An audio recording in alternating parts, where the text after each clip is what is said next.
So today I have with me Bekah Furches, and the neat thing about me being able to have her on the podcast is that she heard about the podcast from a mutual friend of ours, listened to things that we then started having conversations and questions about, and then now, I mean, the circumstance is not a good reason for that I'm excited to have her on here, but I'm blessed that the podcast was helpful and to be able to have her here with me today and just share her story of her loss of her husband and what came about, what he was like, and some of the things she's learning about her and her God through the circumstances that have happened in her life. So Becca, one of the reasons I had you on here was you have been journaling or writing about your experiences, and I feel like you're doing exactly what I wish people would do in their grief, and that's tell how awful it is at times and what you're going through. But then you circle back around and talk about how you deal with that and bring it back to God helping you with the circumstance and helping you through the circumstance. So first of all, just tell us about your person, who you lost and what he was like and what happened. Okay. So my husband, Zach, we met right after I graduated high school, and I hadn't really dated, so he was my first boyfriend. He was the first one that was brave enough to come to my dad and ask all the questions, and so I just said I better marry this one because I don't know who else is gonna come talk to my dad. But so he was my first love, my first boyfriend, just all of those things, and kind of we grew up together. He was 21 when we met, and he had just gotten home from Japan in the military, and so he was a Christian, wasn't really walking with God at that time, was willing to lean into it for my sake while we were dating, and then leaned a little far away after we were married, but that was something we grew through. It was funny, at the services, a lot of people that talked and shared about him used the word intense in different ways, different contexts, but he was a very intense person, a very passionate person, and God got a hold of those things and used that for him eventually. He was a football nut, sports nut, but mostly football, and he would tell you that football was his idol for a long time until he submitted that to God. I got the Packers earrings on for him today. Yeah. He liked different teams, but Packers was one of the ones he loved for a long time. Nice. And so God had called him into ministry early in our marriage, but he was fighting it for a really long time, and just lots of different excuses. My dad was a pastor, so I grew up in that environment and wanted that. And to be honest, a lot of people had told me I probably shouldn't be with him when we were dating because he didn't seem like he was on the same path that I was. And I battled with that for a while and struggled with that and prayed a lot about it. And God did give me peace about that he had a plan. We were going in a direction just to give him time to get us there. But so over the years, Zach had a lot of different excuses and just different things that he battled with him in his own personality and who he was as a person, and not feeling like he was cut out for that or whatever. But eventually, about 9 years into our marriage, he really submitted his life plan to God, and was willing to do whatever God wanted him to do. And that was when we went to seminary, and just changed so much. And one of the things he always told me he prayed was that God would take his passion for football and his love for that and change it to a passion for him and his word. Oh, wow. And he hated school, he hated reading, like he would say, like ESPN magazine is the only thing he ever read. And, but it wasn't because he wasn't smart. Like he could do it if he applied himself. And his dad would tease him about knowing all these facts about sports that were meaningless, but he didn't know what he needed to know for his biology test or whatever. But it was what was important to him at the time. But so God really helped him to apply that part of his brain to scripture, and he could memorize scripture and all of that. And so God did turn that around. But he was a big football nut. He loved football. He loved Christmas more than anybody we ever knew. We used to call him Buddy the Elf because he just loved Christmas so much. He got that from his mom. And so we enjoyed a lot of fun Christmas traditions and stuff with him. He also loved snow. Neat. He was like, I guess that goes with Christmas, but, but he loved cold. He went and visited Green Bay a couple times to go to the stadium and go to games, but also just because it's cold there in winter. And he would text me, I just got out of the airport and it's like 10 below, and I'm like, have fun. Not me. I like summer. I know, I like the beach. So, but he did. He loved snow and he loved cold. He really loved God's word. He once he submitted to that and God really changed his heart, he just loved to dig deep into it and just pull passages apart. And he was very passionate about just truth in general. He loved apologetics. When he was exposed to that in Bible college, that was a whole new world to him. And he just loved the defense of our faith and why we believe what we believe and being able to share that with people. The resurrection especially, that's great. I was thinking about that just last week with Easter and hearing different sermons, and he would always want to preach on the proofs of the resurrection, and that was just something that wonderful was passionate, a thing he was passionate about, and that was, as a foundation of our faith, was really important to him. For people to know. What else can I tell you about him? He was a natural introvert by nature. Without God and without me, he would have been happy to be a hermit that lived in the woods in a cabin and went to town once a month for essentials and didn't have a lot of interaction how God with people. uses the people that you think are not going to be fit for a good fit for ministry. Yes. And so his calling required him to be an extrovert. And when I say that to people that know him, they're like, what? Because he was so outgoing and he didn't get embarrassed and he was not afraid to be silly. And he doesn't come off as an introvert, but it was that took all the energy he had. So, when he would come home and then it was he'd have to really recharge.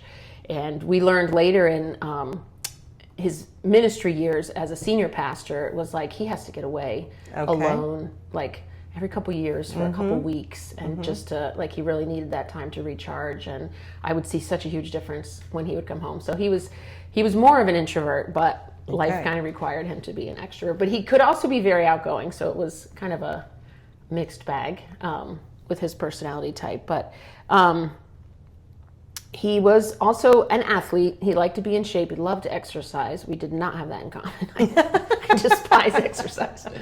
But he did really love it. And I teased him that I married him for his muscles. So he always said that he had to make sure he kept those to keep muscles. Me. Right, yeah. So I did appreciate that. One of the things that I, obviously now on this side of all of this, being able to look back and appreciate just how much, and I shared some of this at the services that we had for him, how much God worked in him and just changed him beginning to end. He was such a different person, especially the last 5 years of just submitting to ministry was huge. And then getting through Bible college was huge. There's these monuments really in his faith and his walk and just in becoming who he was. And it was a, I don't know, I guess you would call it a full circle moment at his service as I'm standing, and it didn't even hit me until I was standing up on the stage. That was the church that we had moved from, where we lived in Delaware when we left for Bible school. And so as I'm standing there with his body in a casket, in front of me, I was the last time his body was in this spot was when he came forward to submit for ministry, and the pastor was announcing that to the church, and that just was in that moment, took me a minute, just a second to it just hit me in that moment. But being able to watch what God did with him, he gave me a hint of it when I had fasted and prayed about if I should be with him, because my biggest fear was marrying. All I ever wanted to do was be married, and to marry the wrong person, it was it panicked me to think about. I mean, once I knew once I decided that we're in it for the long haul, good, bad, or indifferent. And so I really did spend time just wanting God to really show me if this was going to be okay. And eventually, in, I don't know, a couple years into our marriage with struggles, I tried really hard to be his Holy Spirit. It's not effective at all. I did learn that the hard way, and God had a lot of things to change in me to be able to support him in the way he needed to be supported, so then God could, do his own work and not my work. Right. And he gave me Philippians 1:6, that he who has begun a good work will complete it. And I just clung to that and prayed that verse for him. I don't want to say every day, but it felt like it, sometimes multiple times a day, as he would get close and then pull away and get close and pull away. And but it's just exciting to me maybe exciting's not the right word, but comforting to be able to look now at his and see how much God worked in him, changed him, the phases we went through, his willingness to submit his personality even to what, do things that were nothing of ministry felt like it came naturally for him. Okay. He didn't feel. I think people would argue that he was a natural, just the speaking and, he'd really get into it. But as far as his own, just what he had to fight of his own flesh and his own person, all of ministry felt like just a daily dying to self. And it just didn't feel like it came naturally. Big effort. Yeah, but to watch all of that from my perspective and my angle and see how much he put into that and how much he was on his face before God and how much he was willing to just confess and change who he naturally was, and then to see that affect other people in ministry and to see men connect with him because he wasn't the typical pastor that everyone knew from the time this kid was 6 he's going to be a pastor. That's not who he was. And it was neat. It was a gift to be able to watch that whole process and see God's faithfulness through that one verse, even just completing that work that he had started in him. One of the things that was challenging for us as a couple is we were opposites in a lot of ways. We saw things differently. We responded to things differently. We perceived things differently. And that was one of the things we worked through. He was, I used to say he was a Paul, in so many ways. That was one of his favorite Bible characters. He loved his Paul's letters and everything. Okay. But he approached things like a Paul. And I am a Barnabas. I'm an encourager. I don't want to hurt people's feelings. I very much care what people think. He did not. And in the Bible, Paul and Barnabas were able to amicably just part ways, and we couldn't do that. So we had to stand together. Yes, we had to stay together. We had to figure it out. We had to, and that's just part of marriage. You learn. Right. And I guess they say opposites attract. I don't know why that is, but yeah, we over time just figured out how to be the pieces that each other needed, and what I filled in what he was missing and helped him see things from a more encouraging, and he challenged me to not be afraid to stand up for truth and not always care about what people think and that kind of thing. So we were opposites, but we kind of God used that. Yeah, and we helped each other to learn and see things from a different perspective. Wonderful.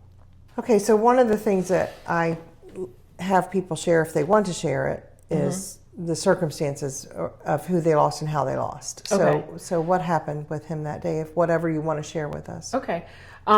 So he passed on January 5th of 2024. Okay. Just to give a little bit of context, the year before I had started working full time, and that was after, 18, 20 years of stay-at-home mom and homeschooling and all that. I had worked a little bit part-time as the kids were in high school, but that year before I started working full time. And we both hated it because we were so used to our schedules being so easy to, just mesh them together and always being available. We had, for most of our married life, we ate at least 2, if not 3 meals a day together. Oh, wow. With homeschooling and ministry, flexible schedule. Anyway, we were used to that. And so we both really struggled with that and just trying to figure that out. And then I'd come home in the evening and be tired, but trying to do all the married things and then ministry things and whatever. We just both were struggling with, how we were going to make that work. That was, in ministry, you're on, especially on one income, our retirement plan was I would go to work after the kids were gone, and that money would, it would help with that. So anyway, that was the year leading up to it. We were getting close to empty nest. My youngest was getting ready to move out. My middle one was still there, but just for a few more months. And we were actually really excited about that, no offense to my children, but we were just, teenage years are hard. Teenage years in ministry can be brutal, really, to be honest, living in that fishbowl and trying to raise teenagers. And it's a lot. And we were looking forward to that, that time of just us. But, so that fall of 23, we had my daughter moved to Virginia. So we did that together. And right before that, I was able to come on at the church as a secretary. Our secretary had moved, and so we had just kind of started to get in the flow of that, of him. Now he's my boss. He's been my everything, and now he's my boss. But it was just for the most part, it was smooth and we were figuring it out. And the ministry stuff we were already doing together, we were able to really do it together, there at the office. And excited to make plans going into this new season. We were going to write some marriage Bible studies together and just, we were starting to like vision cast for what this next chapter is going to look like. Right. And so in the fall we moved my daughter. My oldest son lives in Virginia and they were pregnant with their first. So we were able to be there for their shower and just enjoy all of that. And then come back. And then, without getting into all the details, that year he had decided to take the month of December off, which is very rare for a pastor. But this was a year our church was taking a break from some of the big events we do. We took a break from the big Christmas thing, and Christmas is his favorite, and ministry keeps December very packed for pastors. Busy. And he thought, if I ever was going to be able to take December, this would be the year to do it. And now looking back, like it's just interesting how all these things played out. And so he did take the month off of December, and he hadn't had vacation in like over a year. So it was, just we were going to do some things together, and also he was going to go away. So he did a little traveling, went to Green Bay again. And then we traveled to family to see Christmas. So we got to see everybody at Christmas. And then came back from that, and it was like the full time and all the transition, everything, it was like just so much. Mm-hmm. And so when we came back at Christmas, after Christmas, we just said like December needs to be so quiet. Or not December, January. It's just going to be quiet. It's you and me, like we're not planning church stuff. We need a month to just like catch our breath.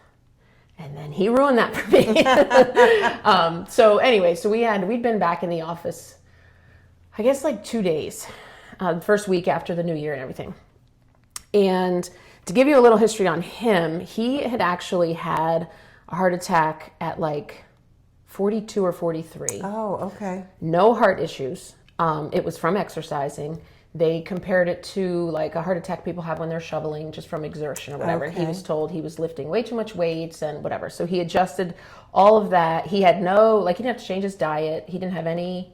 They actually told him he had the heart of an Olympic athlete, which he wore as a badge of honor for the rest of his life. Yes. But after that point, off and on, he did always have like just symptoms of just discomfort or pain or whatever. And we would every so often go back to the doctor and get checked. And even a year before he passed, he was kept overnight at Yale.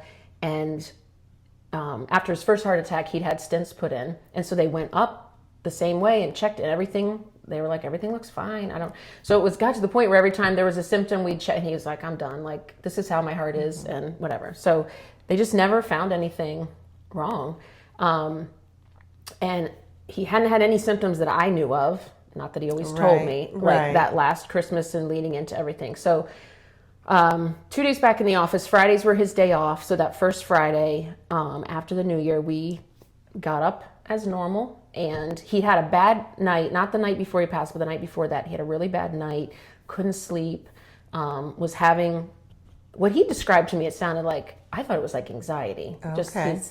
He said something about, feels like something's trying to crawl out of my chest or something. I don't know. It was a weird description. And I'm like, I don't know. That sounds like anxiety, but we'll pray about it. We'll get back to the doctor. We'll look into it. And then the next night, he had a really good night's sleep. Everything seemed fine. Woke up Friday, felt great. And Fridays were his day off. And so we often would just sit and do our own quiet times in bed. So we did that morning. And I do have to share with you, the verse. I had just started reading through the Bible for the year or whatever. And I was in Genesis 8 about Noah. And I was doing this journal, and it gives you a place to do like a key verse. Mm-hmm. And Genesis 8:1, then God remembered. And so then you have a place to write a prayer. And my prayer that morning, literally 45 minutes before my whole world changed, was, thank you that you are a God who remembers, you keep track of and careful watch over your children. You never leave me, and I can trust you. Exactly. So no mistake that you read that day. Yeah. God knows what we face. Which I would come back to that. I didn't open that journal again for, I don't know, a couple months. But to look back where I left off and was like, oh my goodness. So I finished my quiet time first. I got up, went to get ready, poked my head back in to say, I'm going to get my shower. And he was kneeling by the bed praying. So that was the last time I last thing I saw him doing. And then I went and got ready in the bathroom. He went downstairs to work out. And so when I came out, I came into the kitchen and I heard him making a noise. Well, it didn't shock me because he liked to work out super intense, and he often would, be working out till he was like groaning or whatever. And I would bring him juice or something, that happened occasionally. Anyway, so I came down to say, "Are you okay?" And he was not okay. And he had like collapsed over the coffee table. And he just was kind of locked. Like I was like, "Do you need help? Do you need me to call 911? Like, what's happening right now?" And he didn't look at me or wouldn't respond. His eyes were kind of locked. And so I ran upstairs to call 911 and get dressed. I had a bathrobe on and came back down to him. And looking back, I don't know, 30 seconds or 27 minutes. Seemed like you forever. lose complete track of time. Like looking back, I'm like, was I up there for that long? I just got dressed and came right back down. And I told the 911 guy, he's gone. I think he's gone. But when I grabbed him and said his name, he did like inhale. He didn't look at me, but he did inhale. And then the 911 guy told me to go back upstairs and let the police in, which again felt like it took him 17 minutes to get his stuff out of the car and come inside. I'm sure it wasn't. And then when we went back down there, I knew he was gone at that point. They started doing CPR, and then just all these people showed up, emergency people, and I went upstairs to get out of the way, and they worked on for a while, but, and then they took him to the hospital, and I followed the ambulance there, and I knew he was gone. The doctor, they were saying, like, they're doing everything they can. I'm like, at this point, it's been 20 or 30 minutes. Yes. And I start texting people to let them know, which I regret. I wish I hadn't done that. Just waited because looking back, I was not paying attention to what I was texting, and most of my texts, everybody was like, I don't know what's happening, because her texts make no sense. Wow.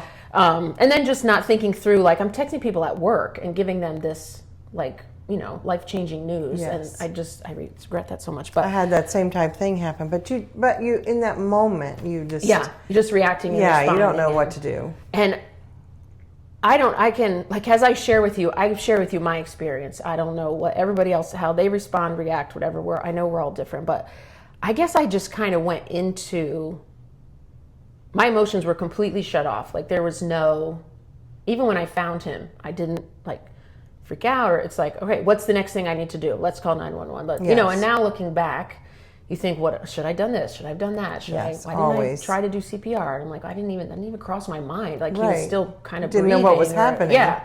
And I think you're in shock. Yeah, I guess. Partly. And that's probably like a survival thing. Yes. Like it just shuts so that I was able to keep functioning or whatever. But that lasted for a while for me, I think. Like, I don't feel like that started wearing off until after the services. Mm-hmm. Like you're just kind of frozen and just doing the next thing. What's next? I laugh about it now looking back, but even when the doctor came in, and I feel like I was in a TV show. Like as soon as he walked in, I'm like, all right, this is the part where he says, I'm so sorry, we tried everything. And that's exactly what he said. Really? Like, I'm so sorry, we tried everything. And I'm like, yep, I knew you were going to say that. And the nurse is standing there with 2 tissue boxes. And he tells me, we did everything, this speech that they give.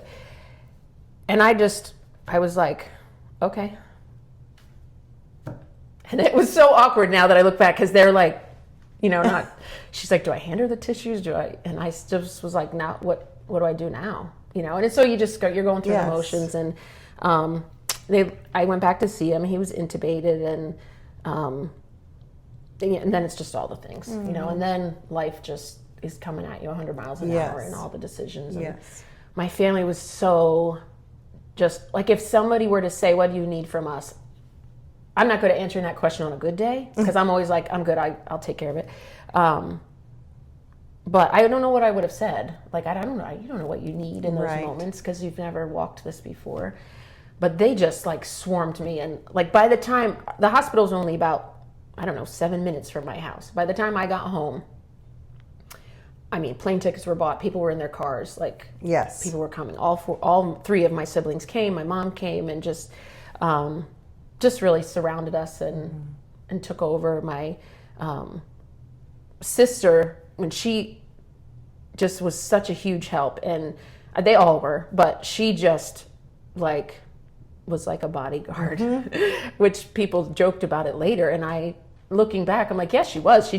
She was glued to my side everywhere I went. And she was doing like crowd control for me and trying to keep people from being too much or getting too close or whatever. And it just was, looking back, was such a blessing. It's such a huge help. My mom stayed with me, and we did a service in Connecticut where he was a pastor, and then but his burial and everything was going to be in Delaware where he was from. So that was 2 services to plan, and just a lot, and I had extended family that came in and just was like, we'll take care of the food, we'll take care of this, we'll do the meals, and it just was such a blessing. I did have that experience too, and it's just unbelievable what all people do to help at that time. It's so much. And I remember in ministry,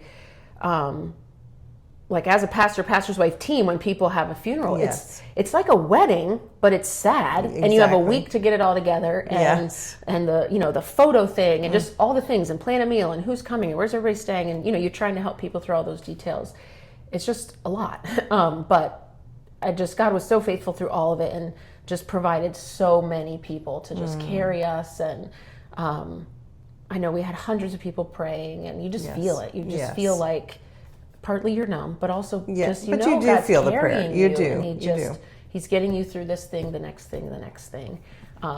So we did the service in Connecticut, and then we did one in Delaware, and then my mom came back with me, and I'm coming home to an empty house. My middle son was still living there with me. He hadn't moved out yet, and he was a trooper for me, and trying to, and that's mixed feelings as a mom, because the last thing I want my son to have to think about is taking care of me. I'm supposed to take care of you. But he was there for me. He would check in with me, and so cute. He would, I'm going out to dinner with one of my friends. Do you want to come? Like, no, but I need a minute. I'm okay. I don't want to hang out with you and your friends, but I appreciate that you don't want me to have dinner alone or whatever. So that was sweet. And God just in so many little ways was so faithful to just be there and catch me, and all the, and I don't even think a tear here or there, but I don't even think I really cried until after all that. And it was like, okay, and then you just kind of the adrenaline, I guess, or whatever's happening in your body, and your brain just. I think like, it's the flight or fight mode, and I hope I use that term right, and also, I think God lets you go into a shock to be able to cope with what you just would not be able to cope with at the beginning of that. And you come through it, and you're just like, I don't know how we got through that, but He brought us through. Right. At least that, and I guess it's different people's experience. Some people, I think, I can remember actually asking my son, I don't even remember if I cried at the time or what I did, and the thoughts after, thinking, did it look like I don't care, or I wasn't grieving, or I always wonder what the doctor and nurse thought when I was just like, okay. I'm sure they've seen the gamut of it all, but that is very much how. There were some things I said or did that I didn't even know I said or did that they told me about later, but yes, I do. I firmly believe, at least in my case, and it sounds like in yours, that there is just something that takes over, that you get through that. That's how my personality is, to just get through it and kind of collapse afterwards. Right. Yeah. Right. Always has been. Right. And so it's how I process Hey, that's mine, and if you're watching on YouTube, to like and subscribe. If you are listening on the podcast, please like and follow. We would love for you to do that now to help our channel grow and become a blessing to others. So I have appreciated, as I said in the beginning, how transparent you are. You're good at writing out what you are going through and what's bothering you or what's difficult. And some of that writing I've seen, through social media. And one of the things that I read, you were telling us, like, the general turmoil of looking over and seeing a couple holding hands. I think you were on an airplane, right? Okay. Yeah. Looked over and a couple's holding hands, and you have that. Well, tell us about what went through your mind, what was hard about that. And then you told how you circled back around to, okay, I'm not going to live in this. I'm going to be sad, but I don't have to stay in this. Right. So part of this journey for me, actually, when it very first happened, 2 different pastor leader friends of ours were both just also in shock. It just was so, like, there was nothing leading up to it that like nobody had any expectations of any of this. So it was just, I mean, the expression of getting the rug pulled out from under you is, and so even the people trying to encourage me were also still like trying to process. And 2 different pastor leader friends immediately gave me the same advice, which was to focus on the character of God and lean into what I know to be true about God, because this does not make any sense. And trying to make it make sense is not going to be helpful. I don't know the mind of God, so I'm not going to be able to, get answers to a lot of it. And I did take that advice, and I really think that was a game changer for me on this. It's been 15 months-ish for me. So that's background to answer your question. Yes. So through the time, just in whether it was through worship music or scripture or reading books about how people got through this grief journey, like I had this sense I wanted, because I'm a perfectionist, I want to do this right. Like there's a right way to do this. I want to do it right. But I know there's not a right or wrong, but probably a healthy and unhealthy way. That's a good term. To grieve. And Yes. I want to do this in a healthy way. I want it to glorify God. I want to help my children. I want to be a good example for them of how to grieve. And I don't want to get stuck. I know people get stuck in grief, and it's terrible, and it's all terrible, but I don't want to get stuck there. Like Right. I know that like God still wants me to have abundant life. Right. And so I don't want to rob myself of that by being stuck in grief. So it's this, I don't know. It's a wrestling. It's a push wrestling. Good term. Yeah. It is a wrestling. Because you need to process. So you don't want to stuff. Right. And one of my siblings is a therapist, and he's talked me through a lot of different things. And I don't want to stuff. But then it's like, am I stuffing, or am I leaning towards God and worship? So it was just learning that in a practice. And some days you almost don't even have the spiritual faith energy to lean the right. It's like, I can't pull myself out of this. Like I just have to wait for this cloud to pass. Sure. Like I can't even really. But for the most part, God helped me to be able to just learn to lean into him and really what that meant. And so, yes, so that story, I was traveling, and I've done a ton of traveling actually since Zach passed, and just trying to live fully and just do things. He did not like traveling, so I've been enjoying some trips. And traveling is one of the times when a phrase that I read in one of the books was being half a couple. Yes. And Yes. man, that hit, like when I travel, that's when I feel that so much, because it feels like everyone around me is a couple. Yes. Like everyone around me is married or with somebody or whatever. And you're just watching people do life together and hold hands, and just like when people travel, usually, not always, but usually it's like something fun and exciting or whatever. And just watching people laugh. And it could happen anywhere. It's everywhere you go, it feels like everybody's married, whether you're at a restaurant or church or whatever. People invite you over for dinner, and they have to pull a 7th chair up to the table because it's 3 couples and you, whatever. It's just So that phrase, half a couple, just always like, I feel it when I travel. And this particular trip recently, I had the window seat, and there was a couple next to me, and she actually must have been afraid to travel, because every time there was any kind of bump, she would grab her husband's hand, and she had her phone, must have been set to like peaceful music or something, because she would grab his hand and close her eyes and push play on her phone. And so just out of the corner of my eye, seeing them just holding hands and interacting with each other, and it just hits you sometimes. Yes. And it just was a gut punch in that moment, and I had to turn, because I didn't want them to see me getting emotional, and turn. And memories of our last trip was to the Bahamas, which was, I'm so glad we did it. Whole thing went on a credit card. No regrets. Our only regret was that we didn't do more of them. Right. I'm not a financial advisor, so I'm not telling everyone to put vacation on credit card, but we definitely didn't regret that. And just wish we had done more things. We had plans for more trips, but on this trip, it just, the memories come rushing back of the last time we traveled together, and just different things, and having fun together. And then, so in that moment, I can decide which way my mind's going to go. I can sit in that, and it's easy to do, and it feels good sometimes to and I'm not saying there's anything wrong with that. Sometimes we just need to like let the thoughts go. But it's like I could sit here and lean into, I'm never going to have that again with him. We're never going on another trip. I'm never going to make another memory with him. But in my own experience, that always just leads me to darker places. And I don't want to go there. So somebody might listen to this and say, I'm stuffing. And if that's the case, I'll figure that out eventually. But I think stuffing would be if you didn't even acknowledge it or didn't even talk about having those feelings. So you're having those feelings and you're admitting those feelings. I feel like you're just, like I'm saying, you're thinking, okay, what is the best way to come back around full circle to God on this? Right. And so the practice from the advice I got of like focusing on God's character, that practice has led me, faith is a muscle that you have to exercise, and spiritual disciplines are muscles like going to the gym. Like the more you do it, the better you get at it, the more natural it becomes.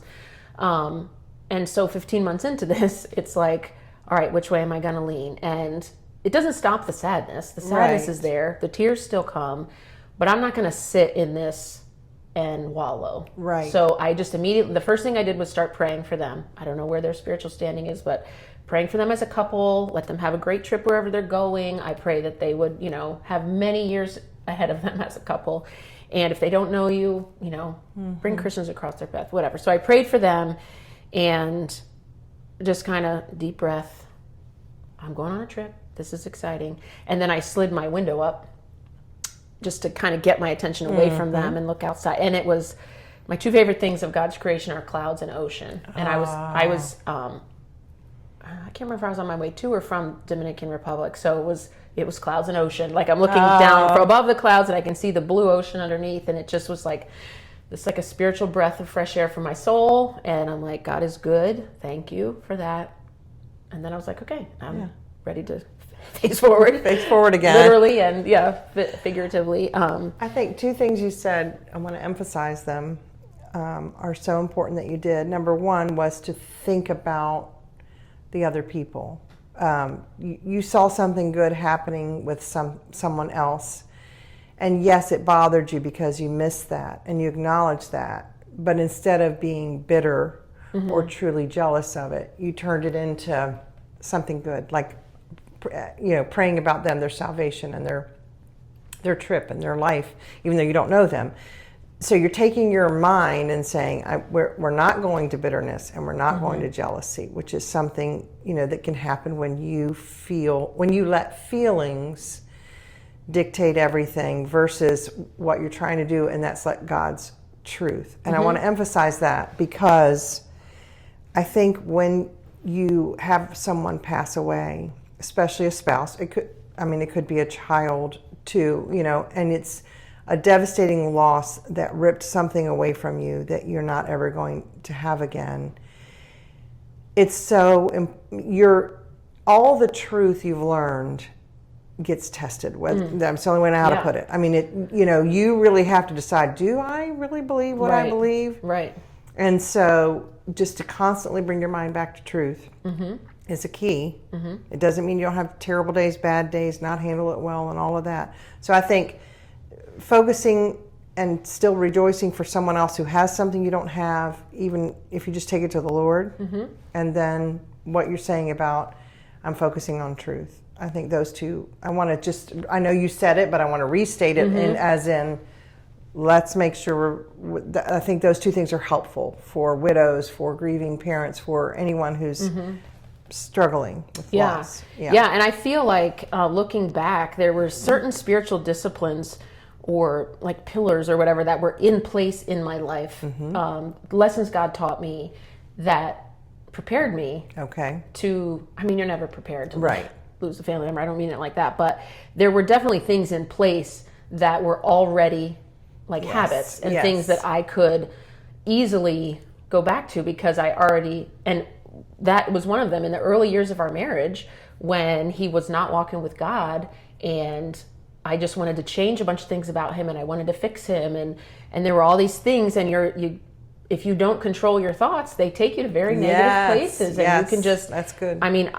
I was at one point where God just really taught me that thinking ugly things about him is not more spiritual as long as you don't say them out loud. That's how I felt. As long as I don't say them out loud. That's good. I'm not mean to him out loud, but That's I good. am telling him off in my head. But I feel more spiritual, right? Because I'm not saying it out loud. But it's like, the verse in Psalms about God knowing your thoughts. Yes, and he let does. my thoughts and my words be pleasing in your sight. And so that was one thing God taught me. And then in that process, taught me how to retrain capture thoughts, and how it says in Corinthians, and replace them with truth. Bringing them into and captivity. So, like, I had years of practicing that before Wow. I lost my husband. And then it was like, okay, this thing that I've been practicing, I really need to use it now. Like, this is going to be a key.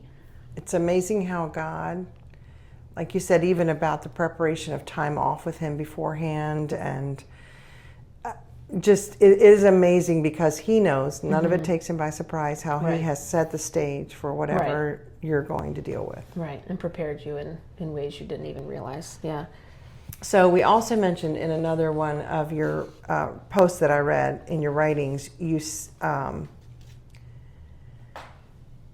is a little bit along the same line, but deeper into it. Explain what you explain. You call it the loss of history. You were grieving the loss of your history with Zach. That explain to me what that was like, and how you keep from getting bitter at what people go through. Like, I've lost making any more memories with this person and having a history with them past where we were. Yeah.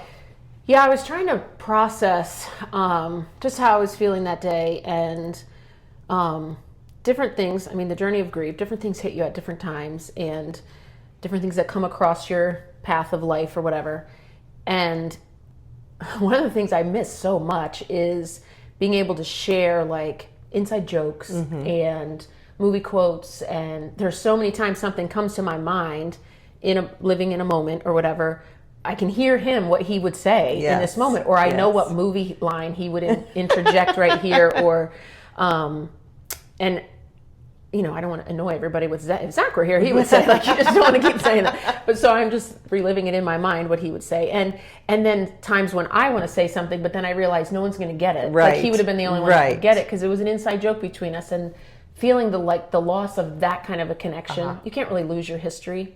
As I processed it, I was like, well, I guess that's not a good way to say that. But the loss of a connection to someone who's connected to my history, maybe, and just, you don't have that. Like, it takes years to build that kind of history with someone, and then to not have anyone that gets those inside jokes, or, once in a while I can text my kids, like, this happened today, Dad would have said, or whatever, and they'll get it and laugh, or, and then that gets them to respond, remember when, or just to try to keep, I always want to keep him in conversations, like, keep him part of our moment by moment. But that day I was just processing that. And I mentioned earlier, like, we were almost up to empty nest, and we were really excited about that. And I feel like that makes me sound like a horrible mom, but I loved parenting and I love my kids to death, but especially coming out of raising 3 teenagers, and just looking forward to time together. We wanted to have kids close together and early, so that, when we got to empty nest, we could just really enjoy each other. Yes. And so we had plans, and we had talked through trips we were going to take. We had some trips on the calendar for that year. And I mean, the loss and grandparenting together. We have a new grandbaby. He was, 2 or 3 months old when Zach passed. That's hard. And just, like, thinking through all those things we won't be doing together, and all those plans, and stuff hits you. I was out driving recently, and a car drove by me with a Wisconsin license plate, and, like, so random, but his dream was to retire to someplace like Wisconsin, Green Bay, hopefully, and start a Christmas tree farm. That was his retirement plan, to have a Christmas tree farm. It was going to be Papa Z's Christmas trees. He wanted me to dress like Mrs. Claus, whatever. We won't get into all that, but just those things hit you, like, and it's like, oh, I hadn't thought about it. Yep, I guess that won't be that's not in our future, whatever. So it's just the loss of the connection to someone who you share a history with is probably a better way to say that. And I think the bitterness part, like you said earlier, it's controlling your thoughts, and that's when you have to choose in those moments which way you're going to lean. Right. Am I going to lean into loss, or am I going to lean into gratitude? And that's another lesson that God taught me. earlier on, the book 1,000 Gifts by Ann Voskamp and about gratitude, and I read that probably 3 times, and that book was life-changing for me, and just learning how to shift your focus and how gratitude can reshape just everything, your perspective, your the way you think about things, the way you see things, and the way you experience things. Just all of it can be reshaped with an attitude of gratitude, as they say. And so I just tried to learn it. Some days I did it, and some days I didn't. You know. Oh yeah. Some days you get it right, and some days you don't. And, yes. And the days you get it wrong, you realize how much better you feel the days you do it right. You get it right. But it's just flipping that script of look at what you don't have, you'll never have, and it's like, okay, God, let me focus on what I did have. And like, thank you for 30 years together and 27 years married and these 3 amazing kids, and just what we were able to give them in their growing up years. And thank you that we had a life of ministry and homeschooling, so that we did so much life together. Just as a family, we were around the table a lot more than most families get. So it's just switching that script to be thankful for what we did have. And so one day when I was just kind of wrestling through the why, he was so young and he was serving you, and we had plans and potential and the loss of all that. And I was like, well, at least he didn't have to experience getting old, because he was so stressed about that. And as he could feel his body changing, it stressed him out so much how he was going to stay young and in shape, and probably what pushed him to exercise so much. But I thank you, God, for that picture and laughing about it. And he went out on top. He was in great shape. He was in a great place spiritually. He would have wanted to know when he saw God, he had just come back from a sabbatical where he was he did a lot of repentance during those things and a lot of heart cleaning out and just a lot. So he was ready to face him. And so, it just helped me to flip that and thank God for him not having to experience all these things. Thank you that he didn't have to experience this kind of grief. And so I think gratitude is a huge part for me. Excellent of that. point. And don't get me wrong, there's still days when I just think about sure, we're human. Empty nest, and it just takes your breath away. And it hurts. But instead of that making you bitter or not be effective in the life you have here without him, I think that, like you're saying, and I think that's part of the process of what people call acceptance. You're accepting that you have to go on without your person. Part of that is being grateful for everything you had. And like you said, it crosses your mind, what would it have been like? But it doesn't have to, you don't have to stay in that. Right. So such good way you process it, and good advice. And you have something with you today. I want you to get your vest. You mentioned the weighted vest of grief. Yes. Okay, so I got this for Christmas to try to help with my walking. Should I put it on? Yes. So you can see. So this is a 10-pound vest. I'm also glad to talk with you about this, because I literally was just talking with someone about, would it be good to get one of these when you're walking? So I'm heading into those fun, 50 menopausal whatever years, and I'm told that walking is one of the best things. So, So I got this weighted vest for Christmas to walk, and it does make a big difference. You'd be surprised. When you first put it on, you're like, it's not that heavy. But when I walk with it and then walk without it, you really can feel the lack of the vest. This is funny, because the other night, our kids that live further away were here, and the baby's 8 months old, and she was exhausted, and she said, well, she'd go to sleep in the carrier, so we put the carrier on my back, and I did a walk with her, and it makes a big difference. I was exhausted. Yeah, it is. So I got this to it just helps more resistance, whatever, when you exercise, and I don't know, maybe burns more calories, whatever.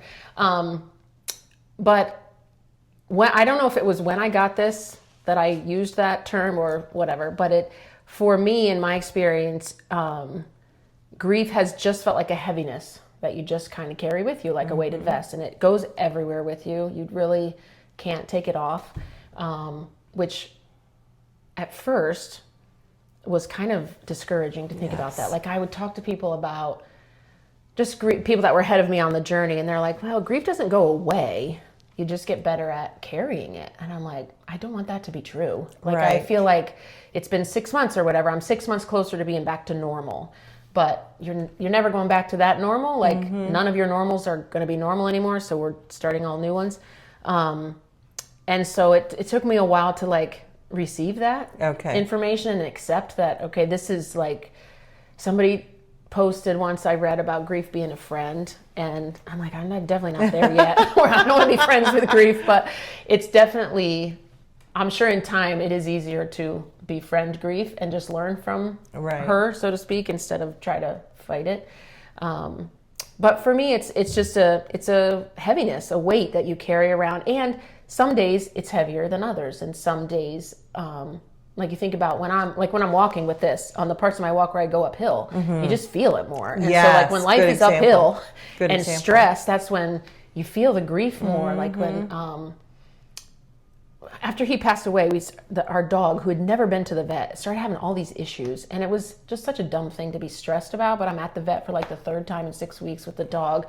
And I'm just like, I can't do this. Yes. Like I don't have the emotional white space or energy or whatever to handle stressful things right now. Hopefully that will come back in time. But so it's just that burden that you're carrying it, and it takes a lot of your physical energy, your emotional energy, your mental energy. And so there's a lot of times when you're just more exhausted physically, which is a whole other thing. But you are, true. So when something comes up where you would normally have the energy or mental space to deal with it, you just don't, because all that energy is being used up to carry the weight of grief. And so that's a great example. You just don't, like it made me, God showed me in a couple different moments in this, like to be more compassionate with people. Because sometimes you just want to say to people like, it's all right, let's get over it, or let's whatever. Yeah. And whether it's people grief, even say that, which is terrible. But yeah, I've met people who say, somebody said that to me, like, what is wrong with you? Why don't you just go and get over it? Yeah.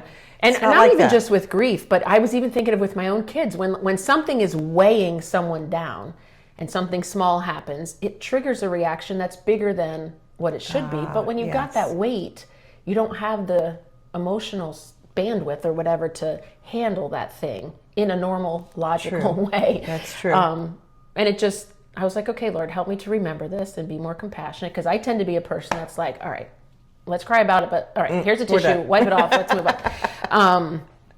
And so I don't know, that was just a good way for me to understand it and understand my own journey. I think that's with grief. excellent. Yeah.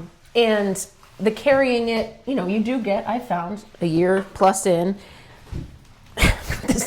you do get better at carrying it, as people say. And yes, some days I guess you're just more aware of its presence, and it's just heavier. I had someone ask me recently because I'm into year 2 now, and a lot of times people say year 2 is harder, and they asked me if that was true. And I was like, I don't know if it's harder. It's different. It's like the first year, it was more of this heavy, sick pit in my stomach. And that does still come sometimes, depending on whatever the trigger is. But that's not there as much. Okay. But then like this heavy blanket of like, this is permanent. Like we're not going back. And every once in a while, like for some reason, the reality of your situation, it hits brand new again. Yes. I don't know why that happens, but there's just certain things that all of a sudden you're like, okay, this is forever for moving forward. I remember that first time I thought, oh, this is going to be a long life if this is really what it's like from now on. Yeah. Yeah, one of my kids expressed that recently, like, this is exhausting. Like, I'm tired of realizing that he's gone forever. Like, I already know that, but why does it keep hitting me over and over again? Like, I want to get past that part. I don't want to keep processing that. But like it's just part of it. I don't know. It is. It's part of it. It takes time. And like you said, it does revisit. Yeah. That's such a good description of it, though, is that you're carrying on a little thing I said, which is kind of in the same vein, was it's almost like you have these suitcases that you take with you on the journey of life. Some people don't like it called a journey of grief, but whatever you want to say, processing it, whatever. And, you're carrying that suitcase, and that grief is this new one you pick up. And it's like you can never really get rid of it. You can't just leave it somewhere. You can set it down for a minute, it's a little bit lighter, but you're going to carry it with you forever. But you get stronger at carrying it. Yeah, and I think, I guess what we were talking about before, the acceptance thing, at some point you just have to accept that grief is part of who you are now. It's part of your DNA now, because you loved, you lost. That's never going to go away. You're going to handle it differently at different times. Different things will trigger it. Again, I'm only a little over a year into this, but people say like the sting, I think you told me the sting gets less. It just, it doesn't hurt as much. And that was one of my kids said, like, when am I ever going to have like a Christmas that it's not painful? I'm like, never, probably never. Like it won't, the sting won't be as bad, but we are never going to have Christmas again with Dad. Right. So we're going to make lots of new memories, and your life will be so full, but there will also... There'll be that hole. Yeah. Still be something you're not getting to share with him. So it's just getting better at carrying it, just like a weighted vest. Like hopefully, if I am disciplined and stick with it, at some point I'll be ready for like a 10-pound vest. You just strengthen. Won't be challenging, so I can do a 20-pound vest, you know, and you get stronger the more you go. And the other thing for me, and learning this recently in Grief Share, it was in one of the videos from the Grief Share class. It was talking about external grieving versus internal grieving. Okay. And that was so good for me to hear and learn, because I have struggled with, like, I feel like I'm not doing this like everyone else, and I'm not a big crier, and I don't ever want to make people feel like I'm so super strong because I'm not crying all the time, because I'm not strong. Whatever I am is God.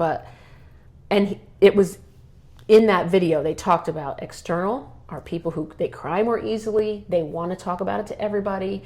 They want hugs. They want whatever. It's people just, say I was a puddle on the floor, whatever. That's an external griever. Okay. For me, when I'm with people and I'm doing life, my focus is on like the doing and the people and the whatever, the tasks. I'm a task-oriented person. I like to be productive, whatever.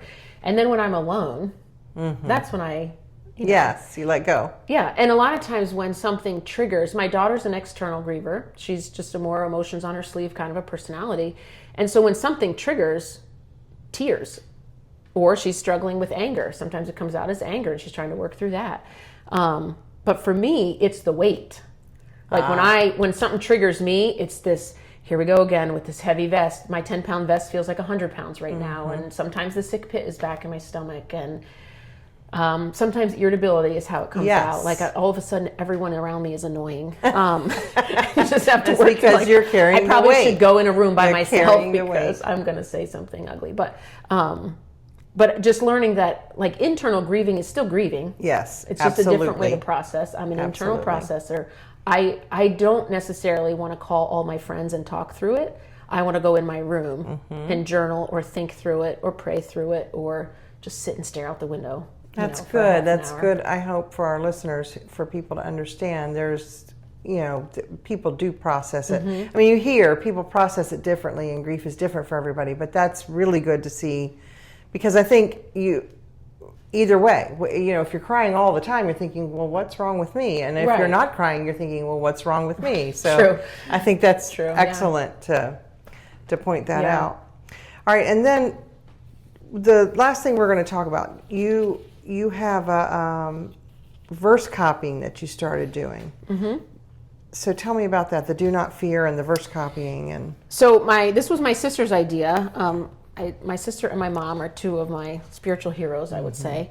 And my sister had asked my mom and I at the beginning of 2025 if we wanted to start doing like a practice of copying a verse a day. And I actually don't know where she gets the references from, but the beginning of the month she sends us a verse a day for Monday through Friday for the month, and every verse has the phrase "do not fear." Okay. And so we just started a journal, and we start some days, you just copy the verse a bunch of times, and some days something will jump out to me, like for my own situation, and you journal about that or whatever. So we've been doing that, and sometimes we compare notes, and one of them recently was Joshua 10:8, which says, "The Lord said to Joshua, do not fear them, for I have delivered them into your hand. Not a man of them shall stand before you." And usually I look back to see what is the context of the do not fear. And it's been interesting. I've never done a word study like this before, but just to see, you start picking up patterns after, what are we, in April now? So I don't feel like doing math, but we've done a bunch. We've done a bunch of verses. So you start being able to see patterns. And one of the things I've seen is, maybe not every time, but almost every time there's a do not fear, there's a reason. Okay. Like, do not fear, for I am with you. That most of the time is God's presence is tied to the do not fear. Okay. And in this situation, if I remember right, I don't want to be quoted wrong, but I think a bunch of enemy kings had gotten together and was about to attack someone, and they asked Joshua for help, and he went to God to see if what he should do, if he should help. And God told him, don't fear them, for I have delivered them. So this is past tense, have delivered. Joshua hasn't gone into battle yet. And so what I was noticing was God never says, do not fear, life isn't scary. Do not fear, I'm going to take away your problems. Do not, he doesn't ever say that. He says, do not fear, I've gone ahead of you. Do not fear, I am with you. That's good. Do not fear, I've taken care of this. Perfect. Those are the things that he tells. And so Joshua had to, on faith, we talk about walking in faith or whatever. This is a good example of that. I'm sure he was afraid. And the battle still you still have to move forward. The battle still has to be fought. But God's telling you, I'm already on the other side, and I'm guaranteeing you victory. So you can choose to rest in that truth and then walk forward and face the battle. You still have to face it. You still have to walk through it. But one thing with grief that God was showing me that day was, like I said, faith doesn't mean the problems are going to be gone. So it's okay to have fear and faith. Yes. Don't let your fear stop you from walking forward in faith. But we're humans. When I'm facing something that's bigger than me, fear is a natural reaction, the fight or flight, like that. God created us with bodies that do that. Yes. But emotions are supposed to be like, I've heard it said, like a check engine light. Notice it, pay attention to it, don't ignore it, don't stuff it, pay attention to it. But why is it there, and what am I going to do about it, and which way am I going to go? That's good. And so, Joshua had to make the decision, do I trust God? So let me look back at his past faithfulness. Of course, if you read it, God takes care of it. And later on in that chapter, Joshua was able to tell the people of Israel, do not be afraid. He took what he learned, and then he was able to encourage others. Oh, that's great. And so it just, I guess a lot of times we think with our emotions, with grief, with stress, with life, with living a life of faith, you're either afraid or you're a person of faith. You either have strong faith or you have doubts. You either are gonna, you're either gonna have joy or you're gonna be sad. And when Christ is part of your story, you can be devastatingly sad and also filled with hope because of the resurrection. Absolutely. You can be, you can have just that pit in your stomach and also have peace in your soul because God's faithful, and I don't know what this next chapter is going to look like, and it's not what I picked. Right. And I can't even imagine it being better than the last one. I liked it the way it was. Thank you very much. Yes.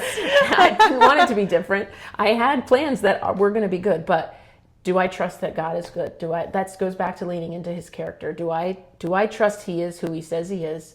His name, do I trust it? Do I believe it? And if I do, am I willing to stand on that and keep moving forward? And even though I have a pit in my stomach, and even though sometimes these waves of dread come over me, I can still have peace in my soul and know that it is well. It doesn't feel well right now, but it is. But you trust that it is. It is, because your plans are good. Your plans are good, and I refuse to believe anything different. That's excellent. Because that's what you've told me is true. And that has been, I think, I don't know, that's been a driving force for me in just journeying. I like the word journeying because it is a journey. I have learned, though, that you're not journeying through grief. You're journeying with grief and just learning how to accept that that's going to be a part of my life moving forward. And God has lots of good things, and I'm just going to keep believing that. And some days the disappointment is so big, it's hard to see around it and see that there's going to be good things. And then other days, metaphorically speaking, the sun is shining, the birds are chirping, the grandbaby is so cute, and the kids are doing great, and life is good. I have surrounded with people who are providing for me, taking care of me, encouraging me. God is so good to me. And some days that's so big, the weight is, the vest feels light because I just can feel his goodness all around. And grief includes all of those things. It does. And we just have it's such a mixed bag. It is. But I think, the point you're driving home really with everything we've talked about is just going back to what you know. So you have to be in God's word to remember what you know. You have to be reminded. It all comes back to that every time. And then I love the point about the fear. God doesn't take it away.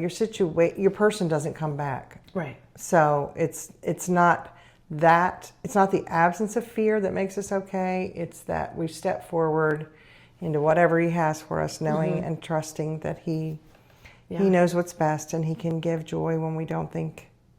We think, oh, it's all mapped out like this. It has to be like this for me to be okay. Right. He says, no, I've got this plan over here, and if you'll trust me, it is still going to be okay. I've gone, like you said, I've gone before you. That's such a good, good thought. A book that I read at the beginning. It was a devotional. I forget exactly what it was called. Something about resting in God's sovereignty. And when I was advised to lean into God's character, faithfulness and sovereignty were the two that I just, started right away, because sovereignty, God's in control. This didn't happen, didn't catch Him off guard. And I know He's going to be faithful. So those were just kind of the two that I focused on. There's so many characteristics of God. But the book talking about resting in His sovereignty, like, you believe God's in control. And like you mentioned earlier, but when you go through something like this, I have to how much do I actually believe this? Like, I believed it up here, but now I have to do I believe it enough to walk forward in it? Yes. And that book just really opened my eyes to the difference between believing it up here and being able to move forward and rest in His sovereignty, and not panic about my future. It comes and goes again. It's a wrestling. You're always wrestling, but just learning the difference of resting in His sovereignty and in His control, and that's translated moving forward. Something recently stressful with one of my kids, and your instinct is like, oh no, and then it's like, no, it's God is in control. Mm-hmm. I'm going to rest in that. So learning that through grief has helped me now not to panic as much with my kids, although I still do panic with my kids. But we all do. I get it. Yeah. But just the difference of resting and just seeing the difference played out in what you believe. I've believed God is in control as long as I can remember. I came to Christ as a little kid, so I don't remember ever not thinking God was in control. Okay. But it's one thing to believe it, and then when you're forced to practice it, it's just different. It's different. It's a different calls level. You out on it. I really believe it?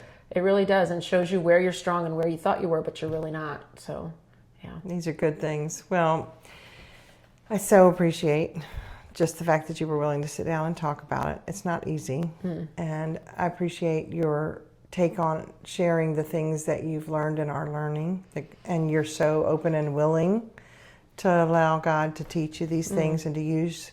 Here He is using one of the worst things that's ever happened to you, if not the worst so far, and you're letting Him use that to help others and for His glory. So thank you. I say so I appreciate you doing this, and I was thankful to get connected to you through this, and just the videos you shared, some of them, and I was like, oh, it's just when someone else is going through something, you're like, okay, I'm not crazy. This is part of grief, or my memory is gone. It's completely gone. I feel like I have dementia. But okay, other people are experiencing this too. And your boys' videos, just sharing their own, it was encouraging to me to know that see where they were, knowing I have 3 young adult kids going through this, and it just thank you for your ministry through this, because I'm glad it helps gives even those one of person us new on the journey a place to look and to get some guidance and wisdom. And you were quick to let me text to message you and just answer questions, and I appreciate your friendship. I can try, but thank you. I appreciate that very much. And I think as you continue to go through that journey, we'll talk again. Okay, I would love that. Thank you, Becca.